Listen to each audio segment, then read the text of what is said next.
Title 4. Powers of Corporations. Section 36. Corporate Powers and Capacity. Every corporation incorporated under this code has the power and capacity. 1. To sue and be sued in its corporate name. 2. Of succession by its corporate name for the period of time stated in the Articles of Incorporation and the Certificate of Incorporation. 3. To adopt and use a corporate seal. 4.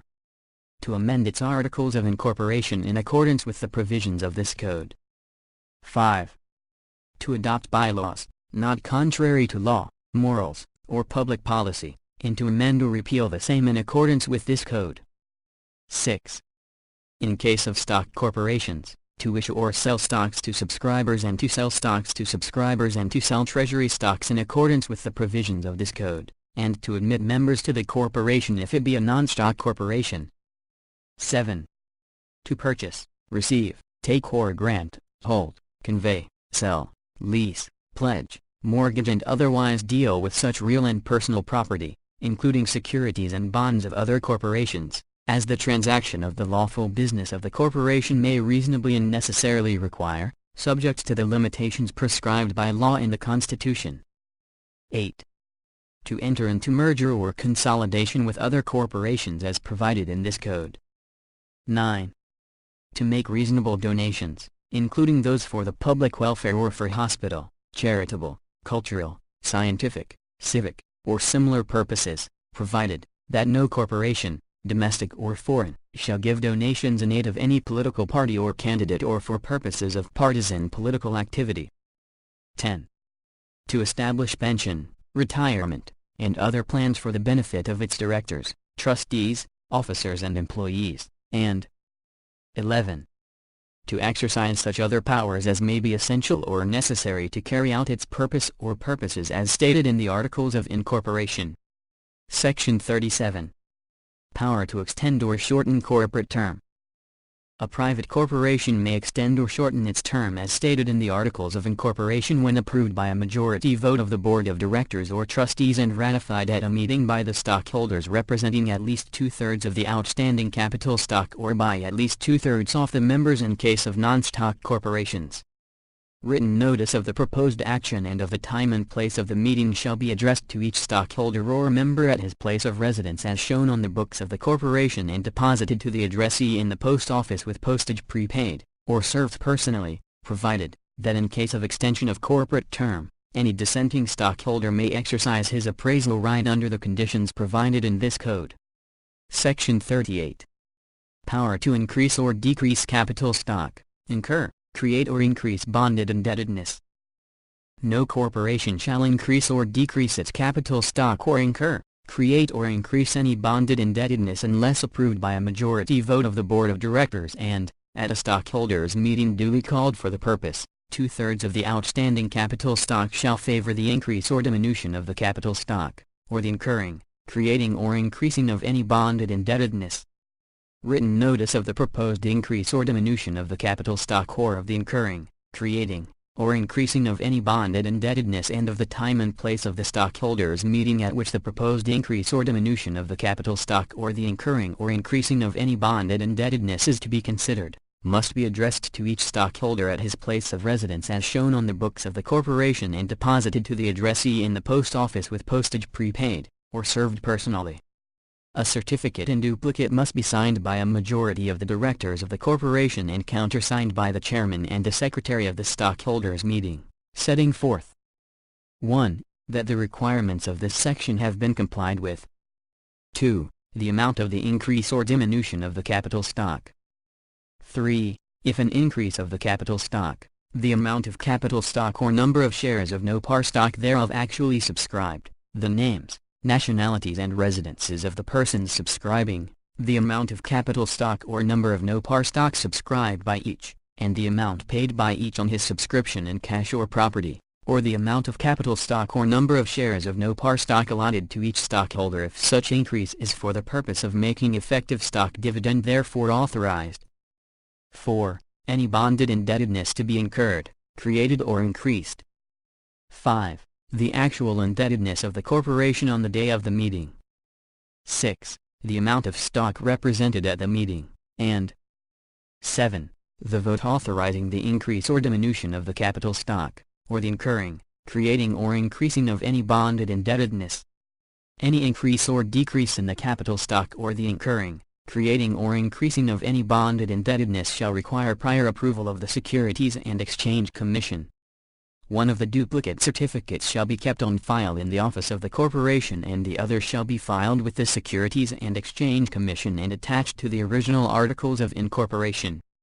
From and after approval by the Securities and Exchange Commission and the issuance by the Commission of its certificate of filing, the capital stock shall stand increased or decreased and the incurring, creating or increasing of any bonded indebtedness authorized, as the certificate of filing may declare, provided that the Securities and Exchange Commission shall not accept for filing any certificate of increase of capital stock unless accompanied by the sworn statement of the treasurer of the corporation lawfully holding office at the time of the filing of the certificate, showing that at least 25% of such increased capital stock has been subscribed and that at least 25% of the amount subscribed has been paid either in actual cash to the corporation or that there has been transferred to the corporation property the valuation of which is equal to 25% of the subscription, provided, further, that no decrease of the capital stock shall be approved by the Commission if its effect shall prejudice the rights of corporate creditors.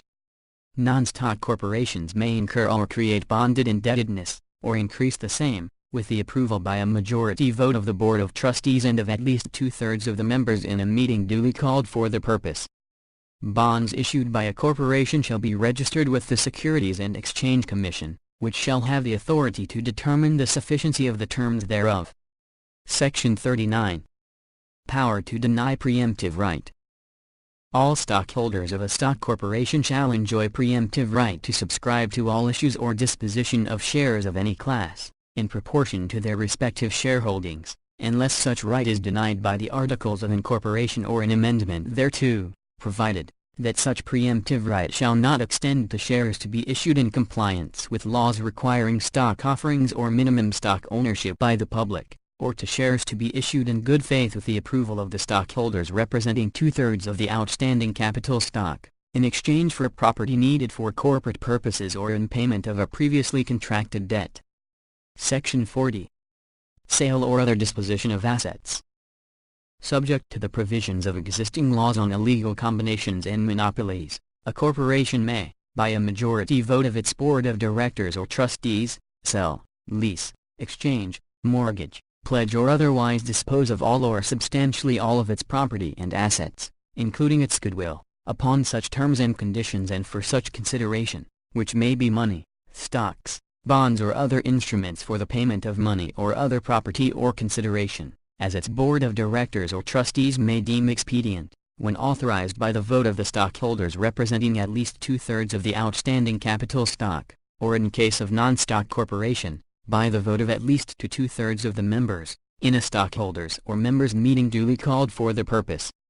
Written notice of the proposed action and of the time and place of the meeting shall be addressed to each stockholder or member at his place of residence as shown on the books of the corporation and deposited to the addressee in the post office with postage prepaid, or served personally, provided that any dissenting stockholder may exercise his appraisal right under the conditions provided in this code.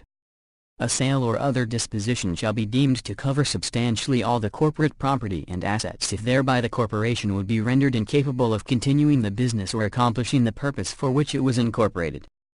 After such authorization or approval by the stockholders or members, the board of directors or trustees may, nevertheless, in its discretion, abandon such sale, lease, exchange, mortgage, pledge or other disposition of property and assets, subject to the rights of third parties under any contract relating thereto, without further action or approval by the stockholders or members.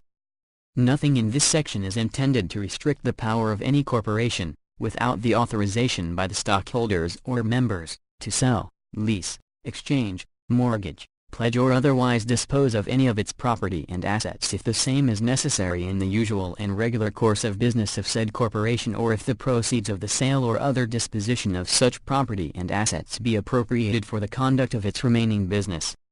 In non-stock corporations where there are no members with voting rights, The vote of at least a majority of the trustees in office will be sufficient authorization for the corporation to enter into any transaction authorized by this section. Section 41. Power to acquire own shares. A stock corporation shall have the power to purchase or acquire its own shares for a legitimate corporate purpose or purposes, including but not limited to the following cases, provided that the corporation has unrestricted retained earnings in its books to cover the shares to be purchased or acquired. 1. To eliminate fractional shares arising out of stock dividends. 2. To collect or compromise an indebtedness to the corporation, arising out of unpaid subscription, in a delinquency sale, and to purchase delinquent shares sold during said sale, and 3. To pay dissenting or withdrawing stockholders entitled to payment for their shares under the provisions of this code. Section 42. Power to invest corporate funds in another corporation or business or for any other purpose. Subject to the provisions of this code, a private corporation may invest its funds in any other corporation or business or for any purpose other than the primary purpose for which it was organized when approved by a majority of the board of directors or trustees and ratified by the stockholders representing at least 2/3 of the outstanding capital stock, or by at least 2/3 of the members in the case of non-stock corporations, at a stockholders or members meeting duly called for the purpose.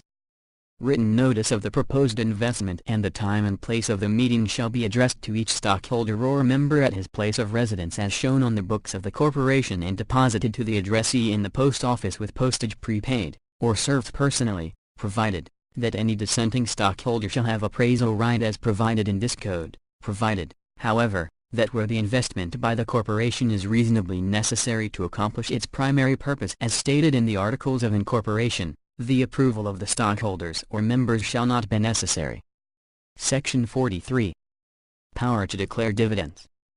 The board of directors of a stock corporation may declare dividends out of the unrestricted retained earnings which shall be payable in cash, in property, or in stock to all stockholders on the basis of outstanding stock held by them, provided that any cash dividends due on delinquent stock shall first be applied to the unpaid balance on the subscription plus costs and expenses, while stock dividends shall be withheld from the delinquent stockholder until his unpaid subscription is fully paid, provided, further, that no stock dividend shall be issued without the approval of stockholders representing not less than 2/3 of the outstanding capital stock at a regular or special meeting duly called for the purpose.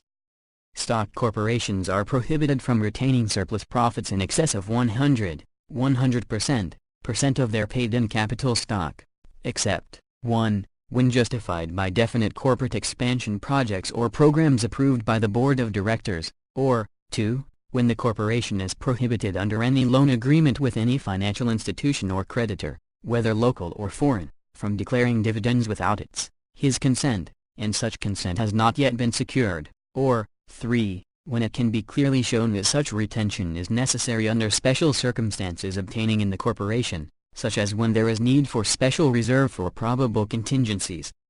Section 44. Power to enter into management contract. No corporation shall conclude a management contract with another corporation unless such contract shall have been approved by the board of directors and by stockholders owning at least the majority of the outstanding capital stock, or by at least a majority of the members in the case of a non-stock corporation, of both the managing and the managed corporation, at a meeting duly called for the purpose, provided that 1. Where a stockholder or stockholders representing the same interest of both the managing and the managed corporations own or control more than 1/3 of the total outstanding capital stock entitled to vote of the managing corporation, or 2. Where a majority of the members of the board of directors of the managing corporation also constitute a majority of the members of the board of directors of the managed corporation, then the management contract must be approved by the stockholders of the managed corporation owning at least 2/3 of the total outstanding capital stock entitled to vote, or by at least 2/3 of the members in the case of a non-stock corporation. No management contract shall be entered into for a period longer than 5 years for any one term. The provisions of the next preceding paragraph shall apply to any contract whereby a corporation undertakes to manage or operate all or substantially all of the business of another corporation, whether such contracts are called service contracts, operating agreements or otherwise, provided, however, that such service contracts or operating agreements which relate to the exploration, development, exploitation or utilization of natural resources may be entered into for such periods as may be provided by the pertinent laws or regulations. Section 45. Ultra vires Acts of Corporations. No corporation under this code shall possess or exercise any corporate powers except those conferred by this code or by its articles of incorporation and except such as are necessary or incidental to the exercise of the powers so conferred.